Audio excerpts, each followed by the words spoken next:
So I don't know if you guys have seen the big uproar, I guess, about Jason Momoa, but it's a very interesting story after I did a little digging. So I definitely wanted to get into it. Jason Momoa is being called a hypocrite for his stance on the environment, something we've been talking a lot about lately. He's now replaced John Mayer on my, is he a douche or is he the coolest guy in the world? Yeah, depends who you ask. John he held the scepter for like 8 years. I was like, I can't tell if that guy's a douche or he's the coolest guy who I'd want to hang with. He's made his way into the cool department. Yeah. Friends with Bob accurately Saget. pegged. Cool guy. But 10 years ago, the jury was out. Now Momoa has taken his place of like, is he cool? Is he douche? It's like time will tell. Oh, he's kind of taking his shirt off, which is kind of douchey, but he's like doing fun stuff, but he's showing off all the time. Yeah. But well, let's see what the people think about that, because the Center for Organizational Research and Education, known as CORE, which I was very interested in and we'll get into, took out a full-page ad in USA Today on Thursday with the headline in all caps, "Does Momoa care about the planet or profits?" with this big picture of him holding money. The text reads, "Jason Momoa's new movie Slumberland must have him dreaming. If he believes canned water will help the planet, he might make money off cans, but the planet will suffer." And then the ad redirects to a website called moronicmomoa.com. This is, of course, about Jason Momoa's getting into the aluminum can sort of business. You remember he did that viral video that he shaved his head to stop using plastic, and it was a whole thing. So in an exclusive statement to Fox News Digital, Richard Berman, also known as Rick, the executive director of CORE, says the Aquaman star is profiting by demonizing plastic water bottles and promoting his own aluminum canned water company. Berman says that the aluminum cans actually produce more greenhouse gas emissions than regular plastic bottles. So I want to know which is true. I did some real light digging on this, found this quote from a 2019 Reuters article. It says, "Aluminum cans might indeed mean less ocean waste, but they come with their own eco price. The production of each can pumps about twice as much carbon into the atmosphere as each plastic bottle." But I still wasn't satisfied. I felt like there was more to learn about this CORE. What is CORE? Who pays for CORE? What is CORE? So did a little wikiing and saw him on a couple interviews. Richard Berman is a character. He has all this startup. Well, his startup money came from Philip Morris. His donors are, Coca-Cola and Wendy's, slot machine companies, cigar manufacturers. He's against Mothers Against Drunk Driving. Really? They call him Dr. Evil. He kind of loves that moniker. He also put on a donor advisory warning list, which said that the majority of one of his many 501c3 companies, his expenses are directed right back to him. And according to this interview I watched with him with Rachel Maddow in 2011, he has tons of websites, like Sweet Scam, saying that we're wrong, thinking that high fructose sugar is bad. Sunlight Scam, saying that we're wrong, thinking tanning beds are bad. Fish Scam, that mercury isn't actually that bad if you find it in fish. And Trans Fat Facts, that trans fat unclogs your arteries. And he's been quoted as saying that his tactic is always to shoot the messenger and attack the spokesperson's credibility. So he's a character. All right. Can we just do this? There's too much plastic water bottles. There's too much aluminum cans. It's water. It's a way to transport water. But back in the day, one village shared one gourd. Right. And they fucking worked it out. You don't need a separate container for everything. What if we just... But the problem is we fucked people's heads up because they're like, I could remember, here's all you need to know. I lived in a house years ago when my twins were 2 years old. The gardener would always show up and there was a courtyard, and from the courtyard there was a sort of gate, but it was sort of hidden, like you couldn't really see it. And the gardener would constantly leave it open, and then he'd go about his way. You can't get gardeners to fucking do shit. By the way, at some point when you say to the gardener, like the 55th time, you tell them to shut the fucking gate and they don't do it, you go, I'm going to charge you $50 if I come out. Bum, done. Which then bothers me more. Like, really? It can be done. I had to waive $50 and the person who pays you, who employs you, no can do, but as long as there's a little penalty. But anyway, the kids would play in the courtyard unsupervised all the time. Just, parents in the kitchen, kids in the courtyard, nanny in the kitchen. And then the gate would be wide open, which meant and the gate just literally led right to the deep end of a pool. Like it was Davy Jones' locker. Once you step through, you just go into the deep end. Those kids could have drowned 7,000 times. That was not a focus at the Carolla house. The real water-related focus was not putting tap water in their Baba cup. That was a major area of focus. The gate, they'll be fine. Catch as catch can. Yeah. The water was a big deal. So first thing we need to do is fucking train people that the shit that's coming out of the plastic bottle that says Sparklets, mountain stream, fresh, whatever, it's just purified water. You can find it anywhere. The shit that's coming out of the tap, we don't live in Flint, Michigan. Yeah. You're here in Los Angeles. The shit that's coming out of the tap or wherever you are is perfectly fine. They always test it. It's fine. But what about this idea? We talked about like trying to get people to do the right thing, but they just won't do the right thing. And we talked about like having solar panels on houses and stuff like that. What if all new construction just came with a fucking reverse osmosis tap in the goddamn kitchen sink and we said, hey, ladies, stop freaking out. Even though the shit that's coming out of the spigot is the exact same shit as coming out of you evidently need help with this. And there's a bottle. Each home is going to come with some bottle on it, and that is your bottle. This is your water. Please stop going to the market and buying cases and cases and cases of this shit. As a matter of fact, how many kids do you have? 3? 3 extra bottles. This is it. This is your sanctioned bottle. That is your sanctioned tap. We're done. Smart. Preach. Totally agree. And that's the thing. Those bottles that are fresh from the springs of Fiji, that shit has been sitting in a hot truck for how many days? It's just plastic. With the plastic It's leaking leaching. into the water. Right. And also, I don't remember, you're like a couple of days younger than me, but I don't remember bottled water, like plastic bottles, until the mid-90s. They didn't exist. No, they didn't exist. Because I saw them on TV. I saw people hold it, and I was like, oh, fancy. They have water bottle holders. I never heard of that. Yes. And also, let's stop hydrating everyone. Like when you walk into someone's house, you don't have to hand them a water. You're just sitting on your sofa. Yeah. God, there's a clip. Oh, God, you got to find this one. This makes me laugh. I think it's Stacey Abrams when she's complaining about nothing, because that's her number one quality is I complain about nothing. Nothing. She's complaining about Georgia voter laws. And they made a law, Jim Crow 2.0 in Georgia and all of it. By the way, record turnout in Georgia. But now the same people are going, oh, no, there can be record turnout and suppression. It's, they can both happen at the same time. Like, really? I feel like suppression. One cancels out the other. Cancels out the other. But you can have record turnout and suppression. All right. Well, that's a new world order.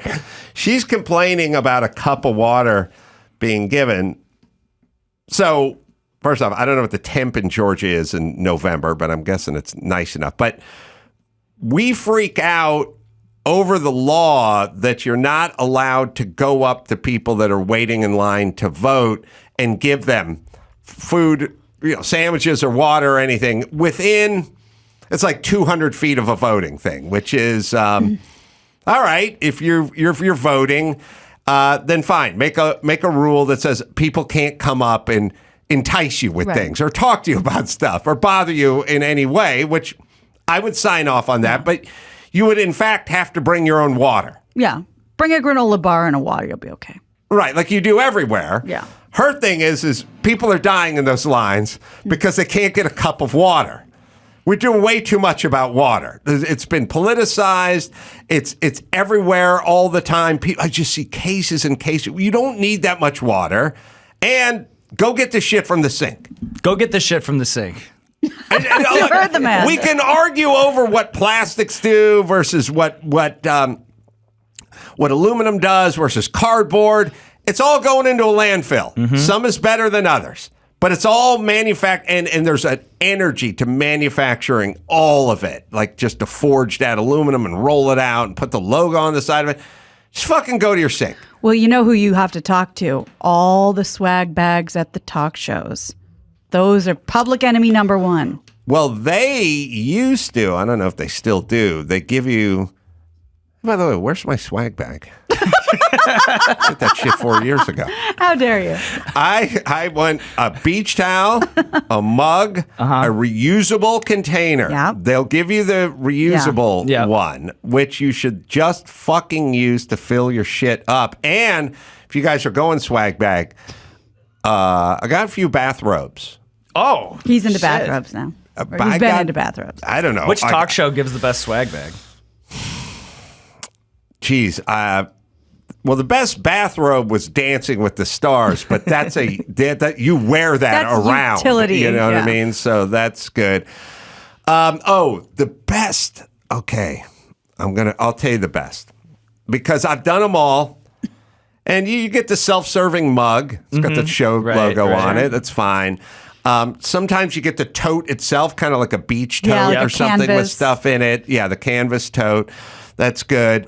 The best was Jim Rome's show. Amazing. Jim Rome's talk show. ESPN2. This is years ago. I can't remember where he was. I've done a show a few times. Jim Rome's talk show, no swag bag, a tailor. Excuse me? A tailor. Whoa. What do you mean? A tailor comes home with you? You go backstage, waiting in the green room. The guy hands you a swatch of fabric, 35 different colors. He's like, pick a color out, a pattern out. It's like a dress shirt made, measuring you backstage, getting your middle name so we can get your initials going on the cuff. Are you 5 weeks later, a fucking shirt shows up, built for you with your initials on it. Does it say Jim Rome embroidered on the back? No Jim Rome logo, just a fucking tailored shirt. That's the classiest thing I've ever heard. When would you ever just go measure yourself up for a fucking dress shirt with your initials on it? Not once. Yeah. That's why it's a good gift, because you wouldn't get it for yourself, You would never get that for yourself. Wow. Yeah. And it doesn't say Ellen on it. That's great. It doesn't have Ellen's name on it, so that's a win. It's fitted for a dress shirt. Wow. Mm-hmm. Gives me a lot to think about. Mm-hmm. Okay. That's the best. Good. The best swag bag is no swag bag. Sure. It's a Jewish guy with a tape measure. A little nebbish guy with glasses. It could be Italian. Yeah, okay. Right. All right. I've been sitting on this one for a while, and we just have to get to it. I think you've already seen the clip, Adam, but it is so telling. So, first of all, parents' efforts to reduce the amount of time their kids stare at a screen were obviously no match for the pandemic. According to a new study by JAMA Pediatrics, kids' average daily screen time increased by more than an hour and 20 minutes during the pandemic. The average screen time for kids before was about 2 hours, 42 minutes.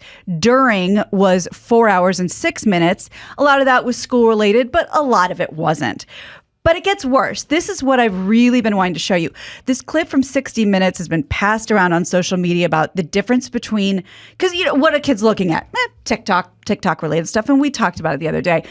The creators of TikTok allow what they allow their kids in China to watch. Oh, yeah. As opposed to what the rest of us get exported. It's 90 seconds. And if you haven't heard it, it will blow your mind. It's owned by a Chinese company called ByteDance. And Harris says the version that's served to Chinese consumers, called Douyin, is very different from the one available in the West. Bamboo. In their version of TikTok, if you're under 14 years old, they show you science experiments you can do at home, museum exhibits, patriotism videos, and educational videos. And they also limit it to only 40 minutes per day. Now, they don't ship that version of TikTok to the rest of the world. So it's almost like they recognize that technology is influencing kids' development, and they make their domestic version a spinach version of TikTok, while they ship the opium version to the rest of the world. The version served to the West has kids hooked for hours at a time. The impact, Harris says, is predictable. There's a survey of preteens in the US and China asking what is the most aspirational career that you want to have. And in the US, the number one was influencer. Social media influencer. And in China, the number one was astronaut. Again, you allow those two societies to play out for a few generations, I can tell you what your world is going to look like. TikTok tells us it gives American users tools to limit screen time, but those tools are entirely voluntary. Yeah. I heard about this. This is an older story. I've heard about it. Look, okay, here's how it works. Stacey Abrams, cup of water. Can you find that thing? I found her talking about or complaining about Brian Kemp and the cup of water thing. I don't know if this is the clip or not. Well, if she's talking about cup of water, I think it'll right, be try it. funny. And then I'll explain to you how the Chinese work. Okay. And because he said he was frustrated with the results of 2020 and 2021, he made it harder to vote absentee. We know he also made it illegal to get water in line, when in the state of Georgia, we averaged between 4 to 8 hour lines for people of color, namely Black voters. 4 to 8 hours? Yeah, it's kind of I a don't. cell That's phone. bullshit, by the way. But he didn't make it illegal for you to drink water in line. He made it illegal for you to receive a cup of water when it's 44 degrees outside. By the way, that's on you, people. If you do not pack your own fucking sandwich, it's the fucking bastardization of language. It's the same thing. Hobby Lobby. Hobby Lobby's denying their employees birth control. No, they're not denying it. They're not supplying it. Anyone here can eat fucking lunch at any time of the day. I'm not paying for it, but I'm not denying you water in line. But when you do, we really appreciate it. Yeah, on occasion you get it. Can't bring someone a cup of water. First off, how many calories you spending standing in line? Number one. Number two, bring your own fucking bottle or don't. Well, and you'll be fine. You're not gonna fucking dehydrate standing in line. And isn't that called electioneering? Like, we don't want people enthusiastically on either side wearing T-shirts with pom-poms. I'm going to use your stuff. argument against you, Stacey. Do you want people, anybody, showing up and providing treats for people who are about to vote? Right. Do you? And what would that turn into Swag if you bags. said no? Right. Yeah, Swag bags. and then you got Jim Rome's Taylor out there. Measuring how many people? A chicken in every pot, a car in every garage, a custom tailored fine dress shirt In for every everyone who closet. votes for Proposition 29. Yes. All right. So there was that. Now, TikTok, Chinese. Listen, there's a couple ways you can win a war. You can build up your military, bring it to wherever land you have to bring it to, and bomb the shit out of them. That's super expensive. It's time consuming. And who's to say if the person or the place you're bringing the military to hasn't also built up their military and may beat the shit out of your guys? Or you can unload a virus that devastates a nation and locks everyone down and sends them into financial ruins and ruins businesses and starts infighting and all this kind of shit. It's a much cheaper way to go about this job of ruining a nation. I mean, you can go bomb the nation, or you can let them ruin themselves with TikTok and fentanyl.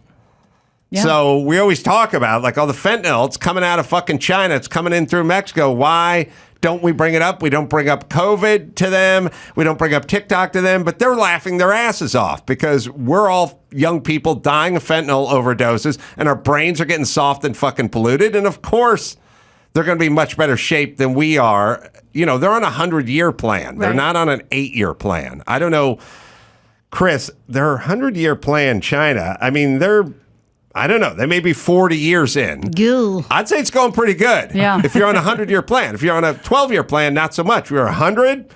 Yeah. You're right on track. What our fucking kids are doing. Yeah. Yeah. Perfect. And then mysteriously, once you unleash this virus on the world, we cannot judge. And we will not shout at you. We will shout down the people who want to know where this virus came from. And you've won the war, China. And the way it dovetails, we're all locked down, so we're all just staring at our phones, doom scrolling TikTok. Yes. It's great. Getting hooked. Yeah. 100-year plan's moving along faster than we thought. We're about 73 years in. Oh, Jesus. But we're on. If you take a look at China's 100-year plan and you fast forwarded 27 years, could see that. I was hoping to be dead by the They're time. moving about. They're all right. I didn't know we were may that far OD in. on fentanyl. That's right. God willing. Do we have time for one more? One more. Oh, good. Do you want to see some giant feet? Yes. Okay. A Houston woman named Tanya Herbert has firmly planted her feet in the record books. She's 6'9", and she was recently awarded a Guinness World Record for having the world's largest feet. She also brought home one for biggest clit. Oh, well, if it's true for dudes, it's got to be true for women. You know what I mean? Why wouldn't it hold true? What size are your feet, Gina? 7.5. Oh. Is a dainty clit? Bigger than I. Well, How dare you? Okay. Herbert's feet are approximately 13 inches long, so she wears a woman's 18 or a man's like 16 or 17, and she's fine with it. She seems good. She like I said, she's 6'9". She was over 500 pounds. She had the gastric sleeve. But when asked about how she feels, 6'9" or 6'7"? 6'9". 6'9". And wow. I thought, for a woman, this is a touchy subject. But when asked how she feels about the recognition, this is what she said. Being recognized as having the largest feet in the world is amazing to me. I never thought that this would happen. Never really thought of them being world-breaking, record-holding feet. Salute. My records for Guinness Book, there's two categories. There's just God cursed you and you got the biggest fucking feet in the world. And then there's you went out and earned, you were able to hold your breath for 13 minutes in ice water or something like that. I have more respect for those than the ones that are just sort of making them up. That just is. Somebody's going to have the biggest feet. Eating the most hot wings. It's the difference between the lottery winner and the guy who sold his company for $1 billion. Right. It's the same $1 billion. It's just one person sort of did it and the other person it just kind of was. Yeah. But in this day of body positivity and embracing who you are, I like seeing a 6'9" woman with 13-inch feet going, you know what? Good for me. Yeah. I'll probably see her on my next Southwest flight. I see you're sitting right in the middle and I'm fucking pushed up against the bulkhead. I was thinking, Sean, you think of yourself, I'm trying to think this is going to sound backhanded, but just let it fly. It's going to end up like a compliment. A lot of people, including myself, especially my former self, when you consider yourself a comedian and you're trying to do interviews, you think it's important to make sure that people understand that you're a comedian while doing the interview. And sometimes it gets in the way of the interview because you're trying to pop in jokes, trying to riddle and pepper them in, especially if you're talking to Kevin Hart. And so I think sometimes comedians don't make great interviewers because they're interviewing and being a comedian. And you're sort of straight. Yeah. Which takes the burden off of you and it probably makes for a cleaner, more linear interview. Yeah, and this is the way I think about it, honestly. And that's actually, it's a good point. I take it as a compliment because it's intentional. Like, first off, what you're saying is I think when everybody tries to make it the them show, fine, if you're like Conan or somebody, you can do that. But to just have that be your thing, all right, great. Then you're watching, though, and it's the same wavelength frequency every episode. I think the reason that Hot Ones kind of works, or the way that I kind of see it, we have this no frills set. It's just black curtains. It's just this generic bald guy and his 10 hot sauces. But it's a different viewer experience every single time because the viewer experience ends up being an extension of the guest's personality. And the less that you can pollute that, I think the more varied it gets, despite how the same everything else is. So that's what I try to do is just seed space, let that gas fill the room. I'm not going to try to go toe-to-toe with Oscar winners and, recording artists that fill up stadiums and stuff. That's what they do. But I guess it's just I can do the work, set it up, put the ball on the tee for them, and just keep consistently feeding that. And then also too for the audience, I think everyone's always tried to create that what's it like to have a beer with this person show. And I feel like we accidentally created it. And part of that too is from an audience perspective. If I'm there, you can kind of feel like you're in there. And I've heard that from fans all the time where they kind of judge whether or not they dig a celebrity based entirely on their Hot Ones interview. Not saying that they should do that, but I hear that all the time. And I think that's the thing is you can kind of project whatever you want from yourself as an audience member onto me because I'm ceding enough space for you to do that. That's kind of how I think about it. Well said. All right, Gina, let's bring it home. You got it. I'm Gina Grad, and that's the news. Gina Grad. That was the news with Gina Grad. Well, last but not least, there's Geico. Do you own or rent your home? Well, sure you do, and it can be hard work. And I'll tell you what's easy. Bundling your policies with Geico. Geico makes it easy to bundle your homeowners or renters insurance along with your auto policy. It's a good thing, too, because you already have so much to do around your home. So go to geico.com, get a quote, and see just how much you could be saving when you go to Geico. That is at geico.com. Adam Ray's going to be in here tomorrow, so enjoy that. I'm going to be in Tucson at the Rialto Theater December 15th doing a stand-up show, and then it's off to Tempe at the Improv December 16th, 17th. Just go to adamcarolla.com for all the live shows. Sean Evans, Hot Ones, new episodes every Thursday on First We Feast YouTube channel, and you can hot sauce is available at Heat. Oh, sorry. Heat Honest? Am I? Heat like a hedonist. Hedonist. Heatonist. Sorry. Heatonist.com. Good to see you again, my friend. And good to see you. Thanks for having me. And I look forward to my next appearance on Hot Ones. And until next time, this is Adam Carolla for Gina Grad and Sean Evans saying mahalo.